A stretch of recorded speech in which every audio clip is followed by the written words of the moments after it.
आज की वीडियो शुरू करने से पहले आप जरा दुनिया का नक्शा अपनी आंखों के सामने इमेजिन कीजिए। शायद आप अलग अलग देशों, बड़े बड़े महाद्वीपों और महासागरों के विषय में सोच रहे होंगे, पर जरा सोचिए, क्या इन महाद्वीपों को आपस में जोड़ने का कोई रास्ता है? अलग अलग देशों के बीच सड़कें तो है नहीं, तो फिर इनके बीच व्यापार कैसे होता है? जी हाँ, जवाब है समुद्री मार्ग या सी रूट। ये ऐसे रास्ते हैं जो दुनिया में अदृश्य बने हुए हैं और जिन पर हर रोज हजारों जहाज चलते हैं, जिसमें तेल, गैस, कंटेनर, मशीनें, इलेक्ट्रॉनिक्स, अनाज इत्यादि एक देश से दूसरे देश जाता है। आज की इस वीडियो में हम जानने वाले हैं दुनिया के उन 10 समुद्री मार्गों के बारे में जो ग्लोबल इकोनॉमी की बैकबोन माने जाते हैं। तो चलिए अपनी समुद्री यात्रा की करते हैं शुरुआत और हमारा सबसे पहला स्टॉप है पनामा कैनाल। 82 किलोमीटर लंबी ये मानव निर्मित नहर अटलांटिक महासागर और प्रशांत महासागर को आपस में जोड़ती है। अगर ये नहर नहीं होती तो जहाज़ों को केप हॉर्न यानी कि दक्षिण अमेरिका के साउथ टिप के चारों तरफ घूमकर जाना पड़ता, जिससे 2000 से 8000 नॉटिकल माइल की दूरी बढ़ जाती। इस नहर के जरिए एशिया और अमेरिका के बीच व्यापार काफ़ी तेज़ हो गया है। हर साल यहाँ से करीब 12000 से 15000 जहाज़ गुजरते हैं।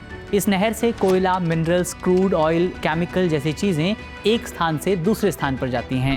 1904 में अमेरिका ने इसका निर्माण शुरू किया था और 1914 में इसका निर्माण पूरा कर लिया गया और 1914 से लेकर के 1999 तक अमेरिका ही कभी पूरी तरीके से तो कभी आंशिक तौर पर इसका संचालन करता रहा। हालांकि 1999 में इसे पनामा की सरकार को सौंप दिया गया।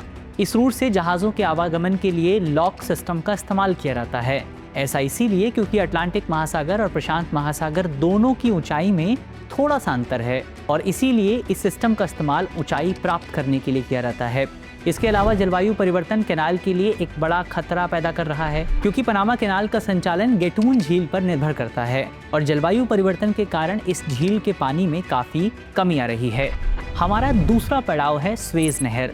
ये नहर भूमध्य सागर और रेड सी को आपस में जोड़ती है और यूरोप तथा एशिया के बीच व्यापार का शॉर्टकट रास्ता है।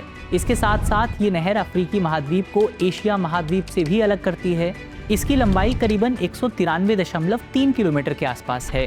यहाँ से हर साल करीब 19,000 जहाज गुजरते हैं, यानी पूरी दुनिया के व्यापार का 12% और कंटेनर ट्रैफिक का लगभग 30% हिस्सा, और इसीलिए इस मार्ग को दुनिया के सबसे बिजी मार्गों में से एक माना जाता है।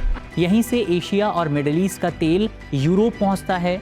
दुनिया के लगभग 7 से 8% तेल और 8% LNG यानी कि लिक्विफाइड नेचुरल गैस इसी रूट से ट्रांसपोर्ट होता है। 150 वर्ष पुरानी इस नहर पर प्रारंभिक वर्षों में ब्रिटिश और फ्रांसीसी हितों का नियंत्रण था, लेकिन 1956 में मिस्र ने इसका राष्ट्रीयकरण यानी नेशनलाइजेशन कर दिया। हाल ही में रूस यूक्रेन युद्ध की वजह से यहाँ से गुजरने वाले कई जहाज़ों ने लंबे रास्ते अपनाए हैं, जिसकी वजह से दुनिया भर में जहाज़ों के बीच ट्रांसपोर्टेशन कॉस्ट और ट्रांसपोर्टेशन टाइम काफ़ी ज़्यादा बढ़ गया है। अब चलते हैं यूरोप की ओर, डोवर स्ट्रेट की तरफ। ये इंग्लिश चैनल का सबसे पतला रास्ता है और इंग्लैंड को यूरोप से अलग करता है। यहाँ से हर दिन करीबन 400 से 500 जहाज़ गुजरते हैं। इंग्लैंड और यूरोप के बीच आने जाने वाले माल का एक बड़ा हिस्सा इसी रास्ते से आता जाता है। यहाँ का सबसे फेमस नज़ारा है व्हाइट क्लिफ्स ऑफ डोवर, जो कि कुछ इस तरीके से दिखाई देता है। अब चलते हैं नॉर्थ अमेरिका में सेंट लॉरेंस सीवे की तरफ। करीब 600 किलोमीटर लंबा ये सीवे अटलांटिक महासागर को ग्रेट लेक्स से कनेक्ट करता है। यहाँ से हर साल 40 से 50 मिलियन टन कार्गो गुजरता है, जिसमें iron ore, grain mining products इत्यादि शामिल होते हैं। इस सीवे की वजह से अमेरिका और कनाडा के छोटे बड़े बंदरगाहों में सीधा व्यापार संभव हो पाया है। अब हम आते हैं एशिया के सबसे महत्वपूर्ण रास्ते पर, यानी कि मलक्का स्ट्रेट पर। ये जलडमरू मध्य करीब 800 किलोमीटर लंबा है और सुमात्रा तथा मलेशिया के बीच स्थित है। यहीं से इंडियन ओशन और पैसिफिक ओशन कनेक्ट होते हैं। ये रूट भारत, चीन, जापान जैसे बड़े देशों को भी आपस में कनेक्ट करता है। यहाँ से हर साल लगभग 50,000 जहाज गुजरते हैं, जिसके जरिए इंडोनेशिया की कॉफी, कोयला, पाम ऑयल, मशीनरी और फूड प्रोडक्ट्स एक्सपोर्ट होते हैं। इसी के नाम पर अंतर्राष्ट्रीय राजनीति में एक महत्वपूर्ण कॉन्सेप्ट भी है। इसका नाम है मलक्का डिलेमा, जिसे 2003 में तत्कालीन चीनी राष्ट्रपति हू जिनताओ द्वारा गढ़ा गया था, जिसके मुताबिक यदि मलक्का स्ट्रेट को ब्लॉक कर दिया जाता है तो ये चीन की इकोनॉमी को नुकसान पहुंचा सकता है, क्योंकि चीन का लगभग 80% निर्यात इसी क्षेत्र से होकर के गुजरता है। इसीलिए चीन लगातार कोशिश करता है कि वो अपने व्यापार के लिए नए मार्ग तलाश सके। यहाँ भारत के पास भी एक स्ट्रैटेजिक बढ़त मौजूद है, क्योंकि भारत का अंडमान निकोबार द्वीप समूह इस स्ट्रेट के काफी पास पड़ता है और इसीलिए चीन को ये भी डर रहता है कि भारत किसी एक्सट्रीम सिचुएशन में मलक्का स्ट्रेट को ब्लॉक करने जैसा बड़ा कदम उठा सकता है। अब हम बात करते हैं एक और स्ट्रैटेजिक लोकेशन की, जिसका नाम है हरमूज स्ट्रेट। ये फारस की खाड़ी को ओमान की खाड़ी और फिर अरब सागर से जोड़ता है। ये करीब 167 किलोमीटर लंबा है और यहाँ से दुनिया के लगभग 25% तेल और 1/3 LNG गुजरता है। इसीलिए ये रास्ता एशियाई देशों जैसे भारत, चीन, जापान, कोरिया के लिए बेहद ज़रूरी है।